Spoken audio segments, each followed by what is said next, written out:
A la televisión. Sí, sí.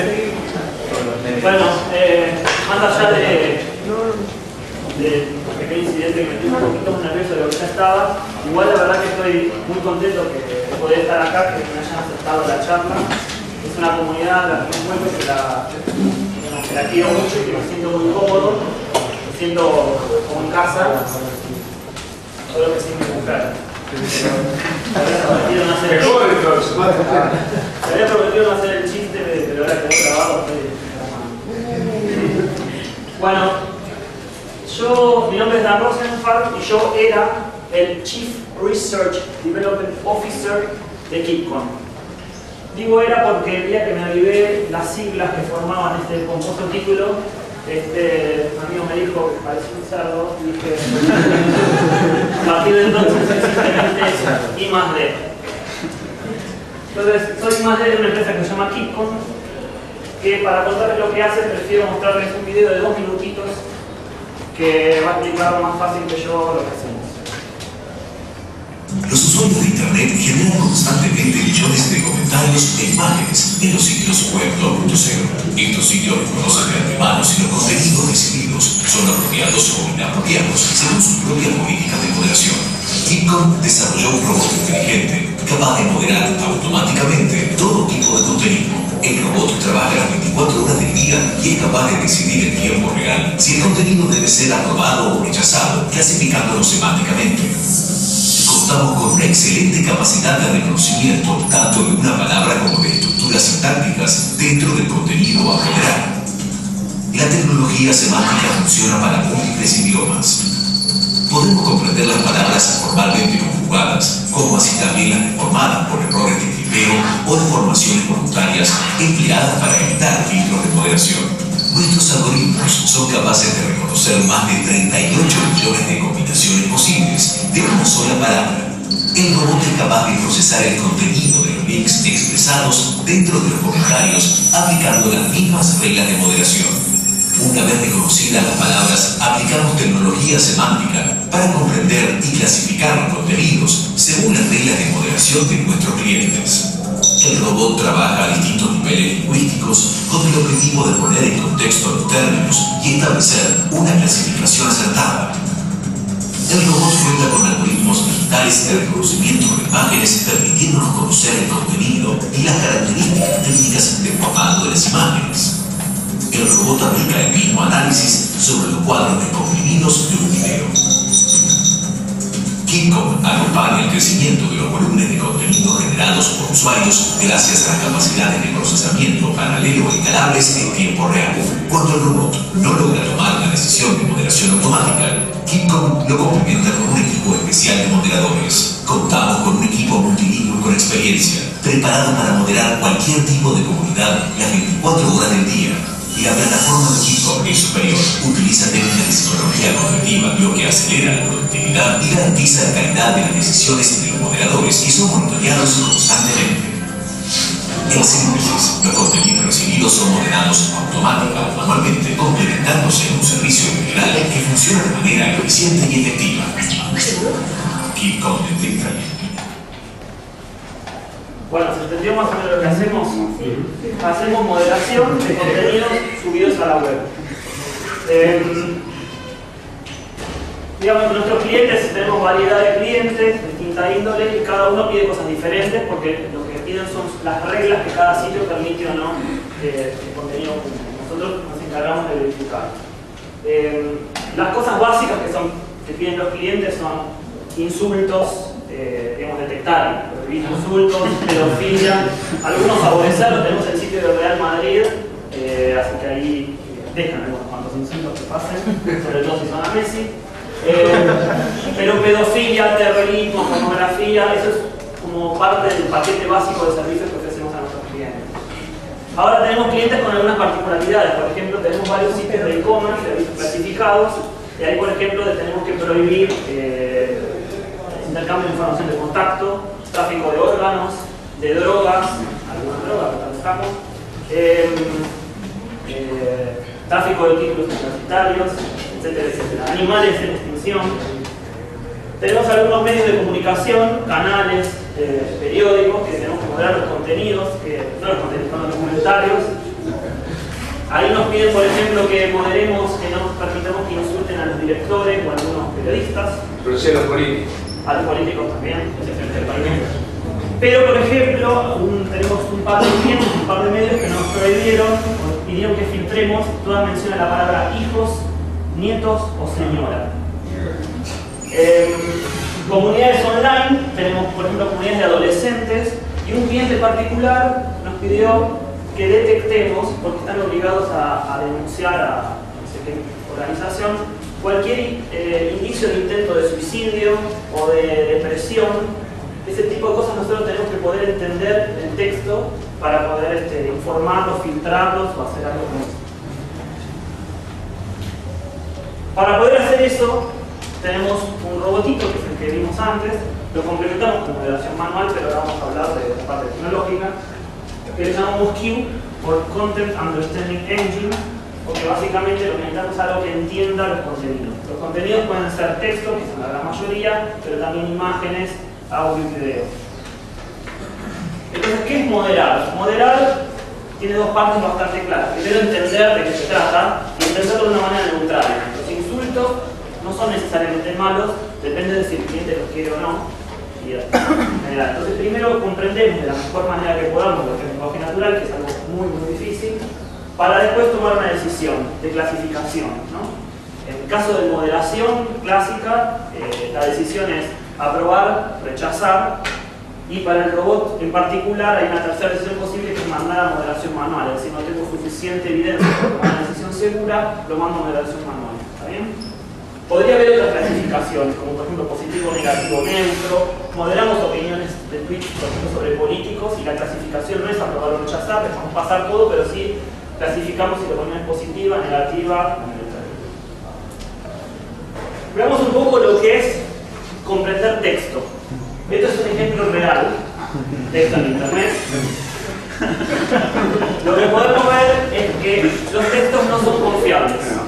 ¿En qué sentido? Sí, ¿no? Solo eso.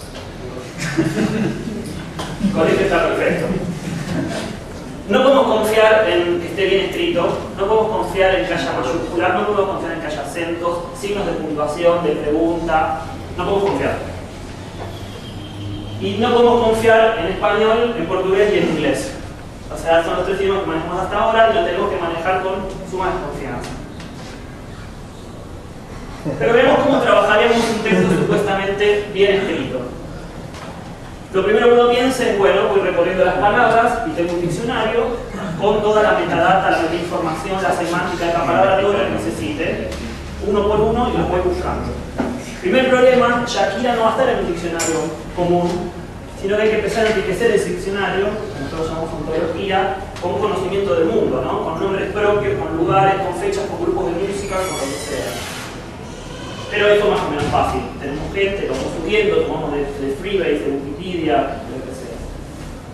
Pero después vienen las palabras normales. El caso de sos, el caso del verbo ser, que es un verbo sumamente irregular, entonces todas sus variantes están en el diccionario. Pero gustan no está. Porque en los diccionarios están los verbos en infinitivo y los sustantivos y adjetivos están en su masculino singular. Entonces, nosotros tenemos que saber desconjugar los verbos en tiempo, como persona y número, para poder encontrar el lema o la base, el canónico, que sí vamos a usar en el diccionario.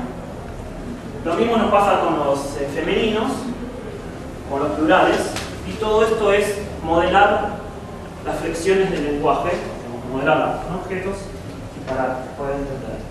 Sufijos, comentativos, diminutivos, superlativos, y infinitos prefijos, para encontrar chi super malo, lo tenemos que poder entender. Ahora, todo esto a complejidad es para el texto correctamente escrito, o sea, para nada. Tenemos texto levemente el último de Shakira y este, que voy a mostrar ahora, son ejemplos didácticos. Todo lo demás es verdad. Incluso de los hijos de colegio, contenido real. Acá tenemos símbolos por letras, ¿no? Los clásicos números se usaban como password, que ahora se usan más seguido. La arroba, por ejemplo, puede usarse como A o como O. Entonces tenemos que mantener ambos posibles reemplazos, porque hasta que no tomemos el texto en su totalidad no sabemos qué quiso decir. Errores ortográficos y de tipeo. Lo que tiene interesante que fuimos aprendiendo de los errores ortográficos es que, si lo piensan, tienen todos que ver con fonética. Por ejemplo, clásicos errores ortográficos de español: B larga, B corta. Sion, ¿va con C o con S? H, me la como, va, etcétera, etcétera. En realidad todo esto tiene que ver con que las personas saben, más o menos, tienen bastante más memoria de cómo suena la palabra, pero no se acuerdan, no saben o no les sale cómo se escribe. O se abusa de eso con la K, ¿no? Típico en el SMS, todo esto. Entonces nosotros desarrollamos algoritmos que trabajan con la fonética para obtener equivalencias. Splitting es un problema que hay que separar palabras. A veces no reconocemos la palabra no porque no la hayamos deformado suficiente, sino porque hay que separarlas, subir en el espacio, y la recíproca que es merging, palabras separadas que deberían considerarse juntas. Otro fenómeno de la mala escritura son las letras repetidas, que en principio parece ser fácil, saco las repeticiones y listo. Con la O, si bien hay palabras que terminan en doble O, como protozo o so o lo que sea, son muy pocas. Pero ¿qué hacemos con la R? 3 está mal, seguro. Pero dejo 2 o 1. Son ambas palabras válidas, solo que una es un insulto y podría tener que rechazar el contenido y la otra no. Entonces, fácil, mantengo las dos. Pero recuerden que ya tenemos 2 por la arroba. Tenemos un crecimiento geométrico, ¿no? Este es un texto muy corto y poco abusado, aunque no lo crean. Y después tenemos los intentos de evasión. Por supuesto que cuando uno ya tiene un mecanismo de filtros que funcionan, ¿no? Traje los más sencillos, créanme. Acá te ponen separadores. Esta separación es como muy regular y muy fácil, ¿no? Letra punto, letra punto, letra punto. Créanme que hay más complicadas. Tenemos palabras, por ejemplo, que no suenan exactamente igual, pero no las entienden igual. A veces es a propósito, a veces simplemente que hay, no sé, tribus urbanas como los floggers, los emos y otros, que tienen sus deformaciones, una cuestión, no sé, identitaria, lo que sea, pero tienen sus propias reglas de construcción de palabras que nosotros también tenemos que aprender. Acá, por ejemplo, hay un intento de ocultamiento de Macri en palabras perfectamente válidas: suma y crío. ¿Por qué digo perfectamente válidas? Porque todo espectáculo tiene culo y toda computadora tiene una punta dentro. Pero no tenemos que señalarla porque está dentro de la computadora. Entonces, cuando encontramos algo ilícito, nos fijamos en dónde está enmarcado. Y acá Macri está enmarcado en 2 palabras perfectamente válidas, con lo cual lo podemos dejar pasar. Pero hay un contraste por mayúsculas que nos está señalando algo. Es una manera de ocultar el tema de contraste, ¿no? Esto es más o menos fácil, mayúsculas y minúsculas. Recuerden que tampoco se puede confiar en mayúsculas y minúsculas, así que no es tan fácil. Pero en texto enriquecido te meten bold o te meten itálico o una combinación de colores, o la palabra que quieres ocultar no es la que está en colores sino el resto, entonces se complica. Hay una creatividad infinita en los intentos de evasión. ¿Algunos se me ocurre que pusieron acá? Sí, Monzo 2011. Sí, pero un error de ortografía. Le doy una pista pequeña, que es que esto es en un sitio en el que no se puede intercambiar información que comparto. Sí, debe ser la Son los números. En mi celular, pero con el shift apretado. Bueno, esto nos enteramos hace 15 días que ocurría, no lo sabíamos, y lo que yo siempre digo a los clientes es que sabemos los hackers, digamos, que intentan vulnerar esto. La guerra contra los hackers la tenemos completamente perdida. No hay forma de ganarlas. Y no lo intentamos. Lo que tratamos de hacer es ganar suficientes batallas como para que la barrera, digamos, lograr 3 objetivos. Uno, que la barrera para lograrlo, digamos, es suficientemente alta, que sean pocos los que lo logren. Segundo, que si bien algunos se lo toman como un desafío personal, son los menos, digamos, los otros les cuesta tanto trabajo que prefieren ir a otro sitio que no esté protegido por Tickman. Y tercero, la complejidad del mensaje que terminan generando, de la decodificación, es tan alta que también pierde efectividad porque, bueno, esto tarda uno en entender de qué se trata, ¿no?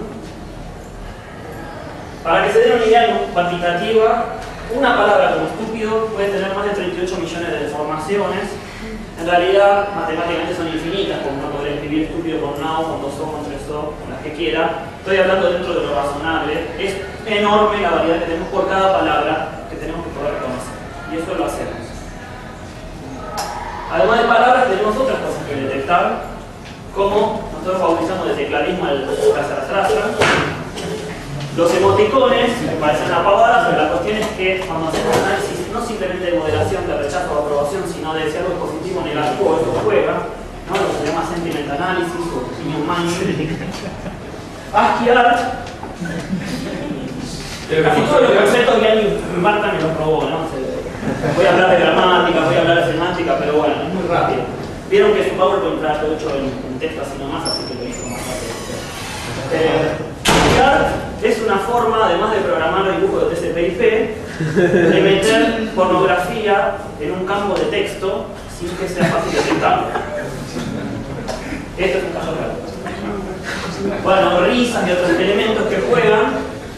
Y también nos han pedido detectar idiomas. Tenemos clientes que tuvimos que desarrollar tecnología para detectar idiomas aun cuando no los podamos comprender. Bueno, hicimos algoritmos estadísticos que pueden reconocer con cuánta grado de exactitud un párrafo en qué idioma está. Se usa, por ejemplo, para la detección de spam. Acá tiene otro ejemplo real de algún muchacho que escribió un flogger. No, de verdad es un flogger, y ahí es fácil darse cuenta. Se da cuenta, ¿no? Porque escribió F-amos. Además de escribir besito, bueno, no puede hacerlo cualquiera, F-amos es la clave que demuestra que el que escribió esto, que no tiene espacio, no tiene, los puntos no están usados para lo que se deberían usar, etcétera, etcétera. Es un flogger, porque para los que no saben de qué es un flogger, los flogger comparten fotografías, ¿no? Tienen sitios comunes donde te aprietan la tecla F para compartir la fotografía a otro. Entonces, eféame es compartirme las fotos y yo te efeo por reverse, que es que si vos me feas yo te efeo, etc. Bueno, esto nosotros lo es feo, realmente. Es muy feo. Esta cosa nosotros la reconocemos. Más o menos que la empresa se tuvo que dedicar a este texto durante 2 o 3 años. ¿Ese es bueno o malo? No sé, no importa. Estoy hablando de la parte de comprender, no estoy en el marco de qué es comprender texto. Yo no lo comprendo. Bueno. Algunas lecciones aprendidas de algunos tropezones que tuvimos en el camino, cosas que fuimos, digamos, sobre la marcha modificando nuestra postura. Antes les decía que en los diccionarios los sustantivos y los adjetivos están en masculino y singular, ¿no? Por ejemplo, gata y gato, sustantivo, también se puede usar como adjetivo, gata y gato, pero bueno,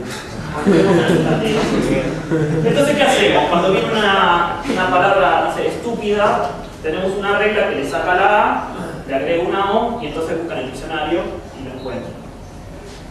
Aquí un cliente nos dijo un día: che, me estás encontrando miles de insultos, me estás borrando un montón de contenido que es perfectamente correcto, porque figura la palabra Ana.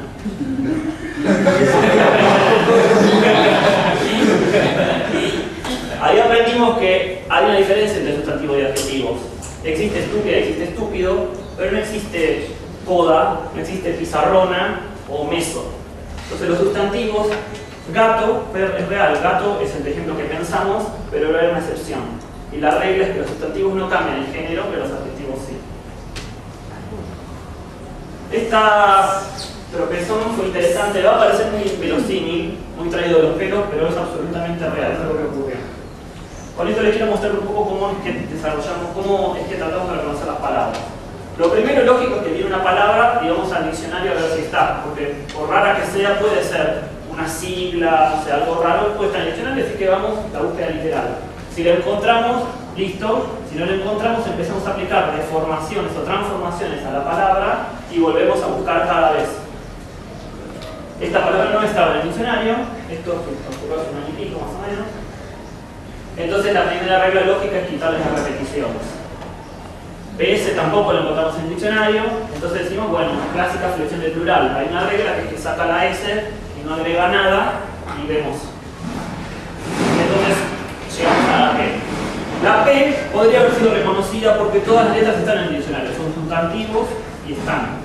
pero aprendimos en algún momento que reconocer una letra suelta es como muy peligroso, genera muchos falsos positivos, entonces lo dejamos para el final. Cuando todo falló y es posible reconocer una letra, recién ahí le damos esa posibilidad porque es algo poco habitual, muy proclive a error. Entonces, empleamos la fonética. La fonética, recuerden que es como suena, y alguien se puede haber olvidado de poner la H porque la H no suena. Entonces llegamos a HP, no está en el diccionario, pero sí había un sinónimo. Entonces imagínense la cara amable del cliente que le tachamos por hijo de puta todos los contenidos que tenía.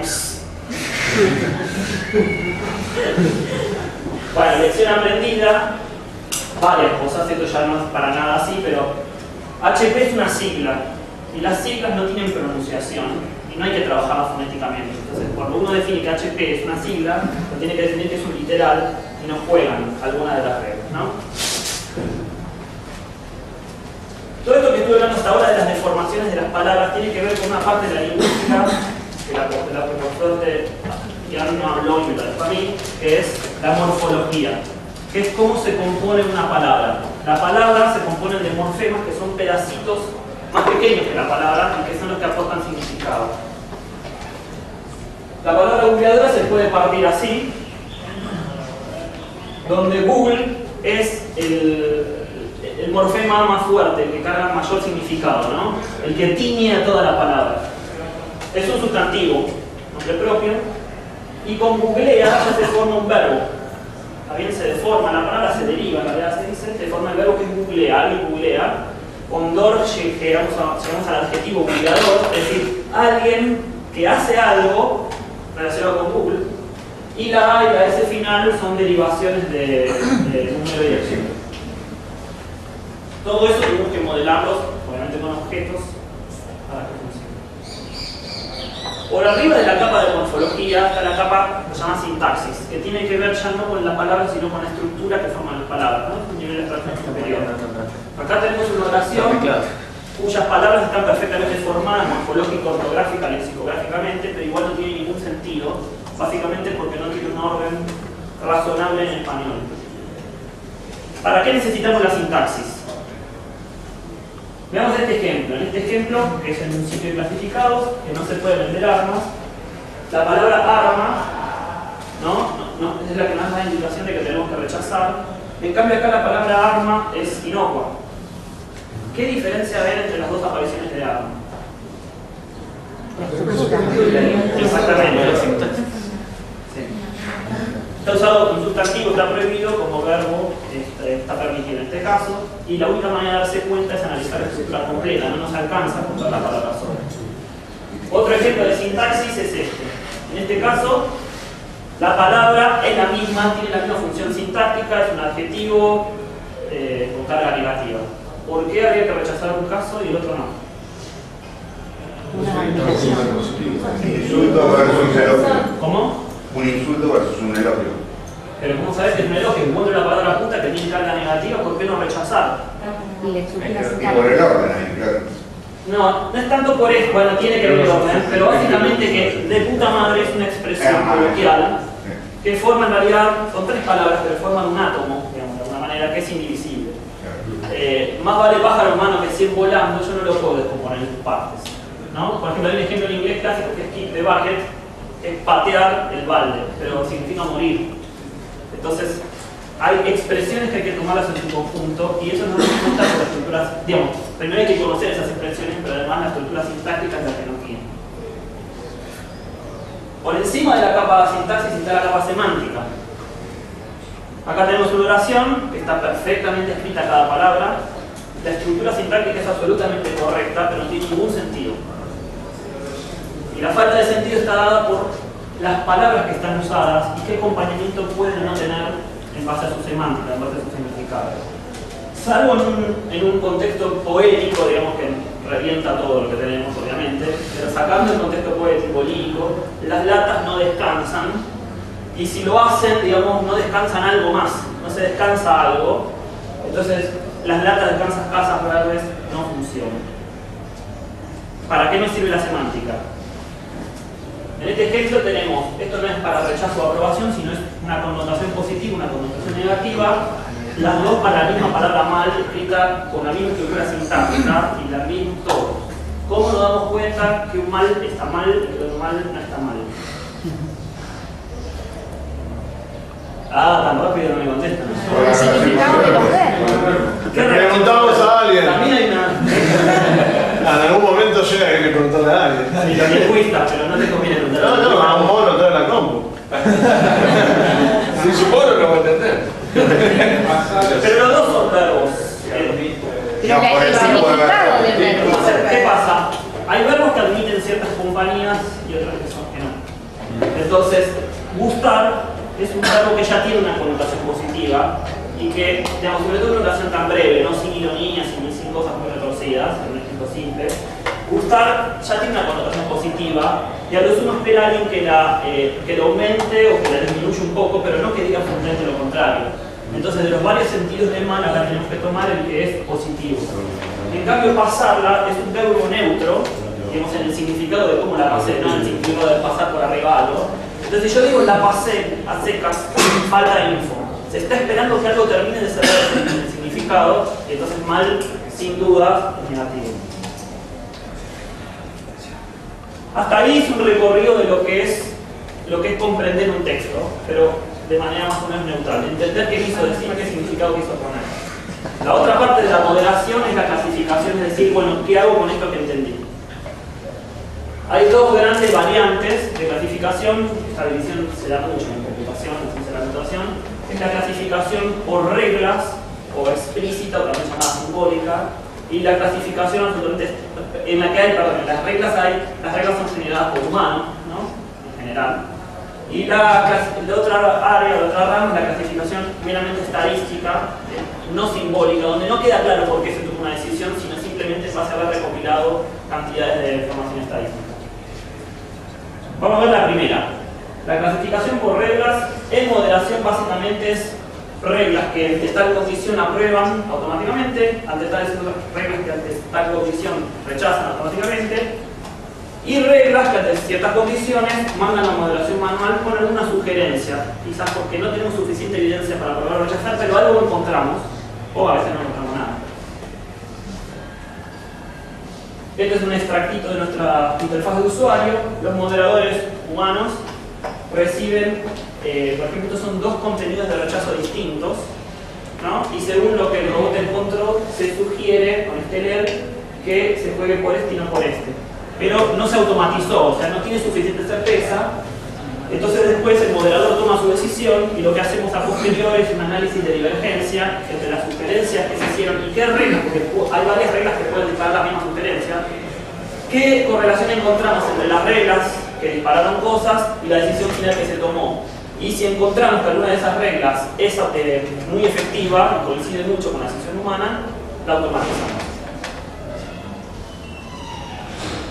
Le voy a dar un ejemplo muy simplificado de cómo hacen nuestras personas, nuestros equipos que generan las reglas, que nosotros los llamamos analistas, porque tienen que analizar corpus de texto y sacar patrones de comportamiento, o sea, son analistas de contenido. Tenemos como regla de negocio que no se pueden vender celulares que estén desbloqueados, porque es ilegal. Entonces lo que hacen los analistas es definir la noción, el concepto de celular, y dicen que puede describirse, que esa noción puede expresarse con la palabra celular, con el Nokia, Siemens, modelos e distintas alternativas. La noción de desbloquear se puede expresar con la palabra desbloquear o destrabar o liberar, que son sinónimos en este contexto en particular, no son sinónimos en general. Y la noción de desbloquear celular es la conjunción de estas dos, y hay alguna parametrización extra que se puede hacer, como por ejemplo, si deben ir juntas o puede haber palabras en el medio para no ser nada estricto, si deben mantener el orden o pueden cruzarse, etc. Con esta definición muy abstracta, muy declarativa de la regla, Q reconoce esto con deformaciones y todo. O sea que el analista no se tiene que preocupar de cuál deformación es posible la gente puede querer decir celular o Nokia, no. Toda esta parte que les dije de reconocimiento de los 38 millones de posibilidades están dadas automáticamente para cada una de esas palabras. ¿Está bien? Liberadísimo. Son ejemplos reales. Para ilustrar un poco la tarea del analista, quería leerles un pequeño diálogo real que hubo entre la capacitadora de los analistas y un analista nuevo. Los analistas nuevos tienden a, cuando ven un texto donde hay algo que está mal, como liberalísimo, la primera reacción es poner, hay que buscar liberalísimo. Y la idea es que hay que enseñarles que tienen que pensar más abstracto, usar varias formas de expresar lo mismo y colocar todas, ¿no? Entonces le dice, Juan, ese es solo un ejemplo de contenido sexual. Vos tenés que pensar más allá de una frase en particular.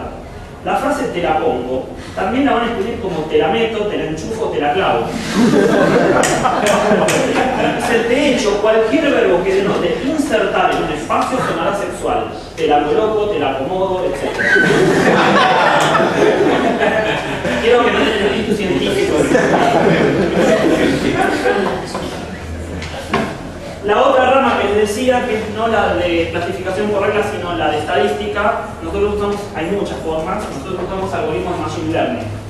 También hay muchos algoritmos de Machine Learning y nosotros nos decimos por usar todos.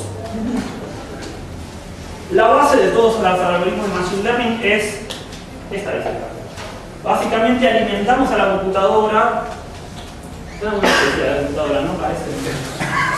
Alimentamos al sistema de Machine Learning con un corpus anotado. Eso significa unos cuantos ejemplos ya categorizados por humanos y supuestamente bien categorizados, porque también se equivocan los moderadores, así que luego de hacer QA y tenerlo todo perfecto y tener una buena cantidad y una buena dispersión y una buena cantidad de situaciones que tienen que dar, alimentamos a la computadora y lo que hace la computadora es tratar de estadísticamente obtener patrones comunes, digamos, ¿no? ¿Qué es lo que une? ¿Qué está subyacente a todos los aprobados? ¿Qué está subyacente a todos los desaprobados? Y trata de extrapolar cuando le vengan nuevos ejemplos que no vio nunca. Esa es la base de ingeniería.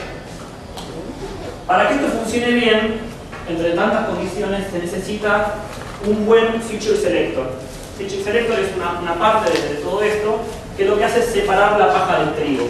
Cuando viene en texto, justamente lo que decía Ian, es que hay mucho que es estructura y mucho que conlleva la semántica principal, ¿no? Entonces lo que son artículos, proposiciones, conjunciones, etcétera, etcétera, onomatopeyas, todo eso en general conviene limpiarlo porque aportan poco significado y complejizan la tarea de la estadística.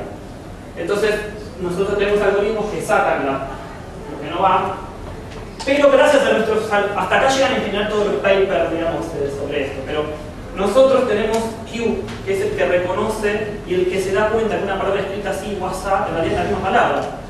Si tengo estas cuatro formas de escribir hola y las considero por separado, no se acumulan correctamente en estadística. Nosotros que nos damos cuenta que todas son formas de escritura de la misma palabra, las unificamos y nos quedamos realmente con lo relevante y entonces andan bastante bien estos algoritmos estadísticos contra lo que es la media académica.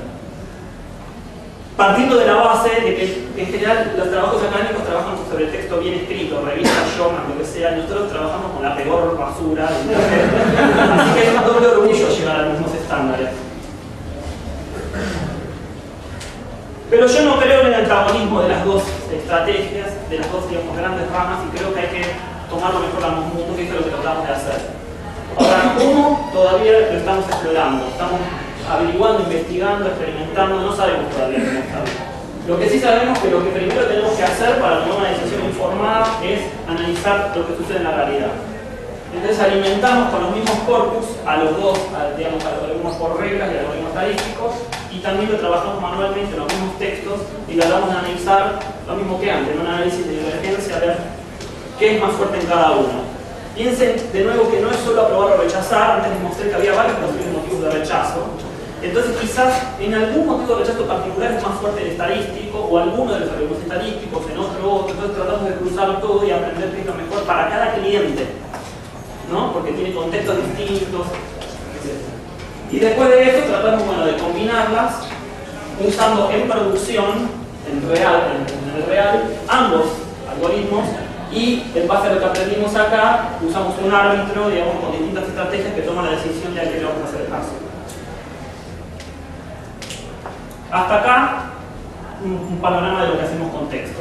Vamos a ver un poquitito de imágenes. El estado del arte, de nuestra tecnología, pero creo yo, un poco pedantemente, del estado del arte del procesamiento de imágenes en general en el mundo es que todavía está en su infancia, digamos, ¿no? Hay mucho por hacer, es bastante pobre, más pobre todavía lo que tenemos nosotros, pero bueno. Pero lo que sí podemos hacer es analizar calidad de la imagen. Hay sitios que quieren que la experiencia del usuario sea buena, entonces que haya como cierta estándar de calidad de las imágenes que hay en el sitio. Entonces verificamos resolución, si hay márgenes, si está centrado el objeto, si hay mucho brillo, poco brillo, etc. Analizamos texto, esto es importante para nosotros porque en las imágenes puede venir cualquier cosa, ¿no? Y tratamos de entenderlo, pero también los OCR, sobre todo para cosas manuscritas, andan bastante mal. Marcas de agua es importante por temas de copyright y la reina de la detección de imágenes es la pornografía, ¿no? Para pornografía utilizamos un algoritmo que le compramos a un ruso. ¿Qué es el que hace eso? No, un ruso de la comunidad, a un pornógrafo ruso. No un ruso de la comunidad, sino un ruso de Rusia ya. Que lo que hace es tratar de detectar piel, ¿no? Y tiene un algoritmo que hay un algoritmo ya bastante estándar, que está de detección de caras, digamos, tan estándar que está hasta en las manchas de foto, pero ya no de high tech, sino de consumer. Y lo que trata de hacer es una proporción entre ambas cosas, porque si saca un primer plano de una cara es todo piel, pero no es porno. Obviamente está claro que es muy crudo, pero algunas veces funciona. Ahora, tenemos varios problemas con esto, porque acá, bueno, podemos entrar en discusión si esto es porno o no es porno, si es erótico o no, pero hay un higuito que hace que no es porno. Y el estúpido del algoritmo dice, no, esto hay que rechazarlo. Pero tenemos problemas más graves, porque ahora van a ver por qué... ¿Cómo? 95% de desnudo, es porno. Bueno, ahora quiero que me digan en esta próxima foto qué porcentaje de desnudo hay. Les comento que es importante el detalle que les señalé de que el programador era ruso, porque considera que acá no hay piel. Yo busco una foto que tenga una cuestión de pudor, pero si no la tuviese diría perfecto. Está todo bien, man. Dale para adelante. Y lo mismo nos pasa con fotos en blanco y negro. También tenemos otro tipo de problemas que no tienen exactamente que ver, tienen que ver con la pornografía, pero no exactamente que ver con el color de la piel.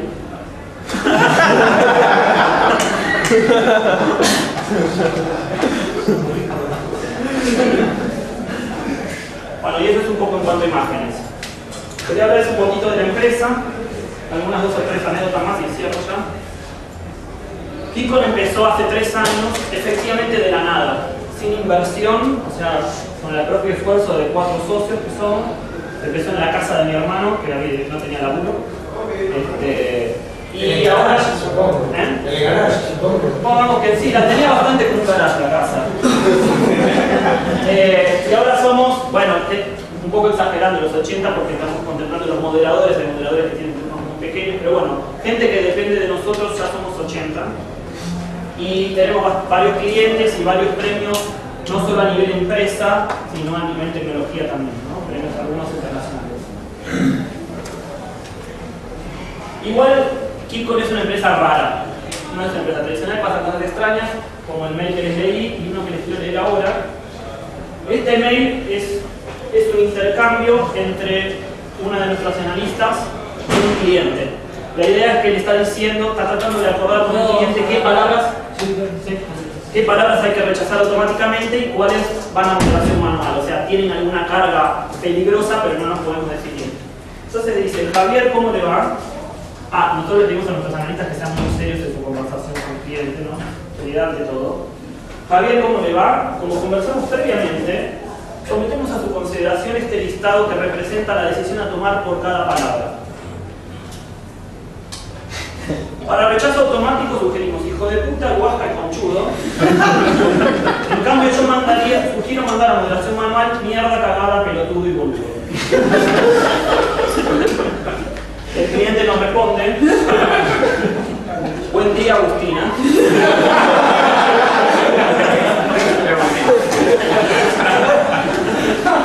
Me parece bien la propuesta.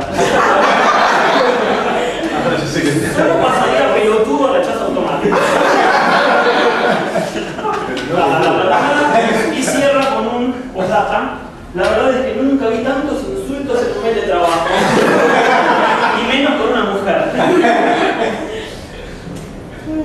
Esta es otra cosa que pasa en nuestra empresa.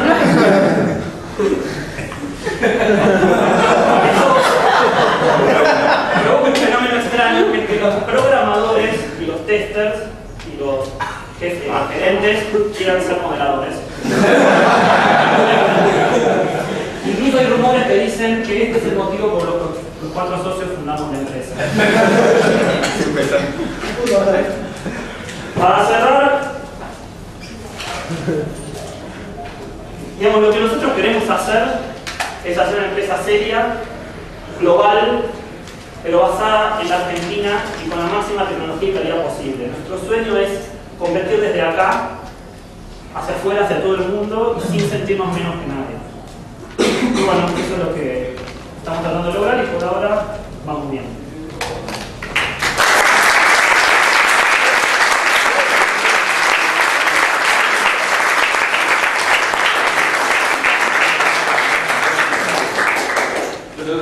Vale, la verdad muy bueno, interesante. Sí.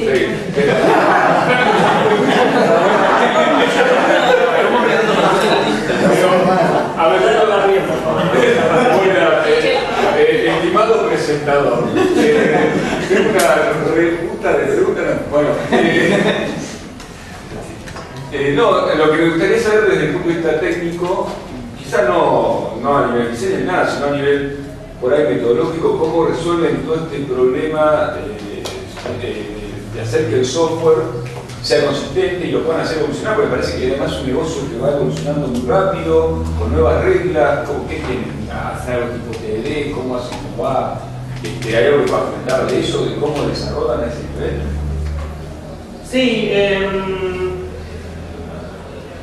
a ver, no hacemos TDD, a mí el TDD en particular me gusta, pero tiene, por lo menos quizás yo no soy un experto en TDD, pero lo que me pasa en la práctica, lo que intento hacer es que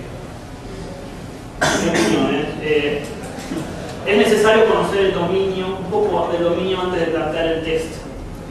Y este dominio para nosotros es muy nuevo y nos resulta más práctico explorarlo y recién ahí saber qué es lo que queremos y entonces poder expresarlo en un test.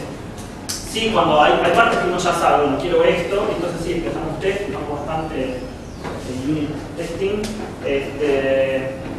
Pero lo que nos pasa es que necesitamos mucho QA y mucho control de versión y mucho, porque cada vez que cambiamos los algoritmos básicos, el núcleo cambia todo y nosotros somos un servicio 24/7 que trabaja en varios países, o sea, tenemos problemas de horarios y de uso horario y digamos, podemos tirar abajo todo con un bug ahí. Igual tenemos algunas carencias, tenemos una empresa que empezó hace 3 años y hay procesos que requieren cierta modulación para sentarse, ¿no? Pero la idea es hacer testing a full, con QA, tenemos QA a varios niveles, porque no solo a nivel software, sino a nivel de las reglas, ¿no? O sea, el software es así, y las reglas son muy grandes, y las hace gente que no son desarrolladores, son lingüistas, o son especialistas en la comunicación, que no tienen la misma disciplina, entonces gran parte de nuestro esfuerzo de desarrollo está en darles herramientas, en testeos y cuestiones para que ellos puedan trabajar más cómodos. ¿Había otra parte de la pregunta? No, sí, básicamente cómo manejaban esa complejidad, ¿no? Digamos, pero todavía, por lo que entiendo, es muy exploratorio en algunos casos. Bueno, está en producción. No, claro. Hay una parte que está bastante sólida, pero si las incorporaciones del nuevo desarrollo son muy exploratorias. Con lo cual implica que también hay que hacer mucha investigación. Hay que hacer un equipo dedicado a investigación de cómo hacer muchas cosas. Sí, claro. Y otro más a la producción. Tal cual. Tenemos dos partes, que es lo que llamamos plataforma y lo que es I+D. ¿Y qué porcentaje de gente es programadora, desarrolladora, digamos, dentro de la empresa? ¿Que son Tenemos 5, 10, 20? No, el grupo I+D somos 4, de los cuales estoy yo, que hago un poco de desarrollo ya, una cuadra de hacer. Otro pibe que está 4 horas, uno que está 7 y uno full time. Eso hace todo lo que es el robot, 100% de lo que es el robot, hacemos un equipo de nosotros 4, y hay un equipo de 5 personas, más algunos desarrolladores externos que hacen cosas puntuales para todo lo que es plataforma, porque hay que soportar a los moderadores, la ida y la vuelta de los clientes, todo redundancia, todo. Imagínense, nosotros estamos empezando, todavía no experimenten nada, porque de a poco, pero estamos modelando Mercado Libre. Mercado Libre, una empresa global, tiene unos cuantos millones de contenidos, nosotros procesamos 2 millones de contenidos por día. Entonces todo tiene que tener fail safe, fail proof y no sé cuántas palabras en inglés que llevan mucho desarrollo y customización.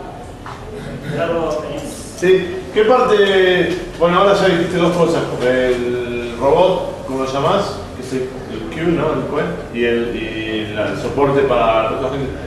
Y tienen página web y crawler de los contenidos y todo eso. No, crawling no hacemos. Se lo mandan a los clientes, ok. ¿En qué está hecho? ¿En qué idiomas usan ahí? ¿Qué lenguaje se usa para programar? Cada parte. ¿Tengo que responder? Sí, claro. Java.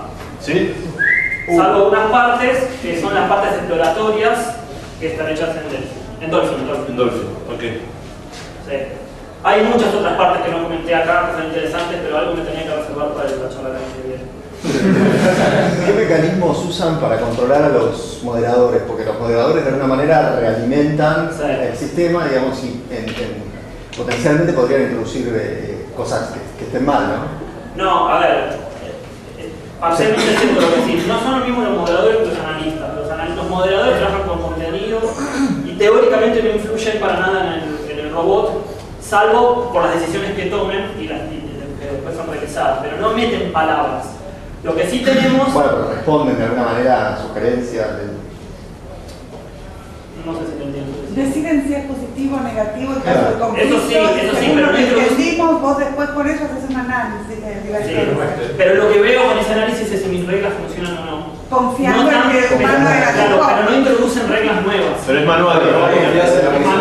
El análisis es manual, aparte. Bueno, a ver, sí, confío en lo que dicen los moderadores, pero digamos una cuestión estadística lógica que es que son muchos moderadores revisando muchos contenidos y pasan varios meses para sacar una conclusión.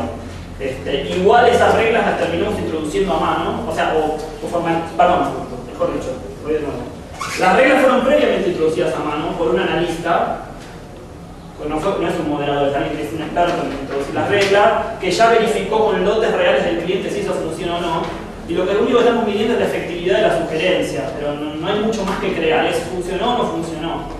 Lo que sí hacen los moderadores, que son información más o menos reciente, es que cuando por ejemplo nos comimos señalar alguna palabra o una frase, ellos la señalan y tenemos una cola de sugerencia de los moderadores, esto no lo trabajamos, y esto quiere decir tal cosa, esta palabra es esta, y nos la agarramos, y ahí seguimos realimentando y aprendiendo de cómo mejorar las cosas. Es permanente eso porque siempre, ya les dije, en esta guerra hay una forma de expresarse, y eso lo recibimos de los moderadores, que son los que están en el frente de batalla. Nosotros cada tanto revisamos algún contenido, pero... Quería, no sé si lo dijiste, pero ¿qué tasa de automatización versus solución manual alcanzaban y cuáles fueron tus expectativas? Bueno, a ver, en realidad la automatización es un factor importante, pero hay otro factor importante que es la tasa de error. Hay clientes que son muy tolerantes al error por distintos motivos, no solo por hincha pelota, sino porque su negocio así lo indica, entonces ahí tenemos menor automatización. Porque no nos permite ningún error. Tenemos como un slider, ¿no? Y hay clientes que son más tolerantes al error y tenemos clientes con 100% automatización. Y también hay una cuestión de confianza. Esto no solo es nuevo para nosotros, es más todavía nuevo para los clientes, en donde no se animan a que alguien, porque en algunos aspectos, bueno, es pretencioso decirlo, pero parece magia lo que hacemos, ¿no? Para la experiencia que vienen teniendo, es como la radio, ¿no? De pronto algo que transmite y bueno, les pasa así. Entonces al principio tienen dudas razonables, por más que hacemos pruebas de concepto. Entonces lo que hacemos muchas veces es arrancamos y solo le automatizamos lo que es claramente y explícitamente malo. Cuando toman confianza vamos avanzando, y uno de los avances que tenemos, que es el que a nosotros más nos interesa, es lo que llamamos aprobación par, por ausencia de riesgo. Es decir, es más fácil decir que algo está mal que algo está bien, porque yo encuentro hijo de puta, no entiendo el resto, pero la verdad que no comprendemos todo el texto, todavía estamos muy maduros. Pero si dice hijo de puta, hay chances de que se refiera a mí, la palabra hijo de puta es un vocablo que puede ser, pero lo más probable es que en el Real Madrid sea algo negativo. Pero asumir o decidir que acá no hay nada malo es problemático, es más difícil. Ahora, cuando tienen confianza en que las cosas malas las vamos señalando, nosotros en un momento los convencemos de que si no encontramos absolutamente nada, aprobémoslo automáticamente y cada tanto hagamos jugar. Y ahí tenemos un gran salto en la automatización. Pero ya te digo, eso no depende de nuestra tecnología, sino de la confianza del cliente. Cuando el cliente gana cierta confianza, hacemos aprobación par y pasamos a tener un 80. Una pregunta más, no, Mariano, estaba Mariano. Perdón. Y vamos finalizando porque lamentablemente. Hay que moderar. Después pueden agarrarlo y que no hay preguntas. Después de que pruebe el mismo bocado, ataquenme a mediodía. No, sobre la charla hiciste un par de veces énfasis en que habíamos modelado las cosas con objetos, supongo más que nada con las reglas. Suponiendo que esto sea posible en Java. Bueno, un chiste. No, me pregunto si tomaron cosas del paradigma lógico o cosas de backtracking o algo con el tema de reglas, porque por lo que veo, digamos, la parte algorítmica tal vez se pueda representar mejor ciertas partes con un paradigma lógico, más que objetos o algo combinado, o nada que ver. Mira, es posible, es lo que dicen todos los libros, que Prolog es perfecto para hacer eso. Yo tuve alguna experiencia profesional en Prolog, no muy grande, y mi sensación, y puedo estar completamente equivocado, pero cuando uno monta una empresa es difícil explorar científicamente todas las alternativas, tenemos que tener que jugar por una. Mi experiencia personal, quizás por mis sensaciones, no fue buena con Prolog.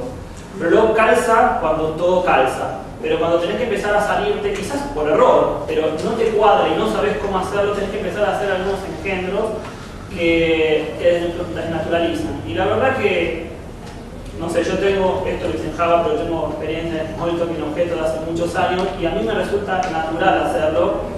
Y la única diferencia es que tengo que modelar la regla, de verdad, y probar tipo. Pero una vez que está hecho eso, para todo el resto de las cosas, no quiero meterme en un paradigma que solo sirve para eso. ¿Por qué no? Cortito. El tipo de respuesta, o sea, es online. Es online. Pero vos decís que tardan mucho tiempo a veces en aprobar. No. No sé. Respondo rápido. Hay dos tipos de modelaciones, lo que se llama premodelación y postmodelación.